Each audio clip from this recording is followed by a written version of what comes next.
ہوں حضرت علی رضی اللہ تعالیٰ دا دور شروع ہوگا اور اللہ دے رسول علیہ السلام نے جو پیش گوئیاں کی کل اللہ دی مہربانی نال سمجھو شرک پور تک تو مینوں ٹیلی فون آیا ویسے اتنے بیٹھے سن رہے ہیں اے چیزاں سنیاں دے حوالے دو یہ پوری دنیا جانا چاہیے تاکہ مسلمانوں کو عقل آوے کہ خلافت بغیر تہاڈی کوئی زندگی نہیں اگر خلیفۃ المسلمین یا روزے ایک جھنڈے تھلے تسی نہیں کچھ بھی نہیں یہ نمازاں روزے بھی اگلے نے کو سیر دینے اور چھڑا دینے سارے کو جویں ساڈیاں تہجد پڑھن والے دی اولاداں نہ چل لگ پئی حکمران چھوٹی جی شاہ ہوندا ڈرائیور ہے امت دا قائد جدھر انہیں گڈی لے جانی ہے پاویں دعاواں منگدے رہو اس تو اینوں کوئی بندہ نہ سمجھے بھی یہ کوئی ایویں پرانیاں کہانیاں مولوی اسحاق دے وچ غرق ہو چکا کہ حسین نہیں سمجھ آیا کھ نہیں سمجھ رمز قراز حسین موختن زیاد سے شعلہ افروز اے رب گواہ میرے جڑی تھوڑی بہت حرارت ہے صدقہ امام حسین رضی اللہ عنہ میں جدوں اینوں پڑھنا مینوں طاقت ملتی ہے کہ ایک آدمی اس دور جدوں کہ ویکھدا ساری دنیا دی کچھ نہیں کرنا چاہیے بہ جاؤ آرام نال اندر یار کی کرنا قبضہ ہو چکا اس وجہ آندا بھی نہیں کرنا چاہیے اور کرنا یہ نہیں چاہیے کوئی لشکر کٹھے کرنے جنگاں لڑنیاں کرنا یہ ہے کہ میدان چ نواسا رسول نے کھڑے ہو جانا تیر چلنے جان دینی ہے مظلوم ہو کے تاکہ امت زلزلہ آئے اور ایک ایسا زوردار چھٹا پوے بے جنہ تے غشی تاری یہ سوچن سے مجبور ہو جانا جدے تے رسول اللہ نو قبر گیا 50 سال بھی نہیں ہوئے کہ حضور دا بچہ اور بچیاں درباراں ٹکے کھاندے امت نو چنجوڑا ملے اور نہ جنگ ہے نہ اس کوئی جنگی تیاری ہے نہ کوئی اثر ہے اگر پورا کوفہ بھی ایماندار رہندا تسی اکرم مند سوچو کوفہ شہر ایڈی سلطنت کا مقابلہ کر سکتا جڑی سپین تو لے کے سندھ تک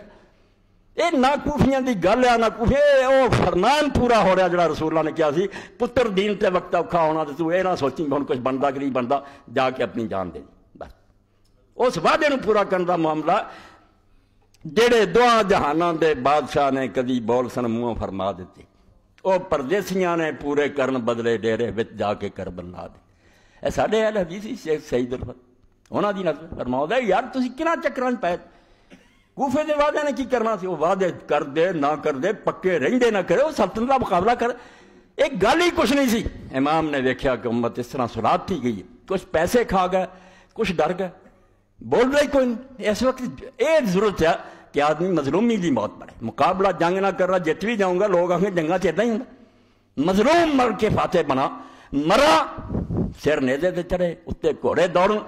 امت جڑی ہل جائے یہ کسی ہور رنگ سمجھو کہڑیاں چکراں تسی پے اور عیسائیت اور یہودیت اور ہندوازم تو توبہ کرو یہ وہ دھرم ہے جڑے آندے مندراں چ رب نو پوج لو تو باہر جو مرضی کرتے پھرو اسلام ہو نہیں یہ مننا تو پورے نو منو نہیں مننا تو یہ ساتھ چھڑ دو اس قرآن کے اندر جس طرح نماز دا حکم ہے ادا ہی چوراں دے ہتھ وٹن دا حکم ہے ادا ہی یہ زانیاں سنگ کوڑے مارن دا حکم ہے ادا ہی میدان ہے جنگ برپا کرنے دا حکم ہے کہ دنیا چاہنا چر آرام نہ بہنا تو تھوڑے جھنڈے نہیں کھلنے چاہیے جنہ چر پوری دنیا کفر دا غلبہ نہیں ختم ہوتا کوئی کافر حکومت نہ سن لو یہ وہ تشدد پسند اسلام ہے اور ریڈیکل اسلام ہے جہاں آتا ہے زیر سایہ ہو کے رہن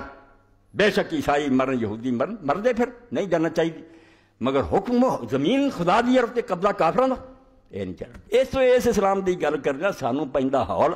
اسی ڈگ جانے ہیں اور کافر سانوں ڈراؤندے اسی توبہ توبہ کر دے یار اسی تے تبلیغی مذہب میں امن پسند مذہب کیوں منتا کر دے تسی دنیا تے حکمران دے تسی خدا دی سپاہ کسی کسی فوج نے باغیاں کے منتا کیتیاں اسی تمہیں جڑا مارنا آ گیا تمہیں کچلنا ہے سانوں معافی دے اسی محنت کھا بھائی فوج دی ڈیوٹی ہے کہ حکومت دے باغیاں کچلے مسلمان جڑا کلمہ پڑھدا خدا دا سپاہی بن اپنے آپ آٹومیٹک مجاہد ہے رودا کام ہے کہ خدا دی زمین تے خدا دا قانون نافذ کیا درمیان گل آ گئی کہ 57 ملک ہوں تے ساری دنیا نے اسی پٹھے رویا بے رسول اللہ دے کارٹون چھاپتے کچھ بھی نہیں اثر ہوئے ہر ملک نویں سرے تو چھاپ رہا چھتر مار رہا ہے ساڈے ہے زور آ کے سانوں روکن اور میں مضمون پڑھیا کالم نویس نوائے وکیل احوال میں یار اتنے جو رابطہ عالم اسلامی کا اجلاس سی اسے سیکٹری نے پوچھا بھی خلافت قائم ہو سکتی انہیں آخیا میں بند کمرہ تینوں دس رہا بچہ بند ہے کمرہ کی دساں یہ بھی نہیں دسن دے نہ کوئی اور دسن دا جدوں دی خلافت گئی ہے مسلمانوں دا روب نہیں کیا گئے گزرے زمانے جی خلیفۃ المسلمین سلطان عبد الحمید اگر ٹرکی چاہتا سی مسلمان اٹھ کھڑے ہو مشرق تو مغرب تک اٹھ کھڑا ہوں دنیا کم دی سی مسلمان ایک دا حکم مندے ٹکڑے کر لے اپنے اپنے ملک سنبھال لے عیش کر رہے اس تو اسلام دا درد ہی انہوں نے امام حسین رضی کی سمجھ ہے تو اس سلسلے چونکہ جو باتاں بیان ہو چکی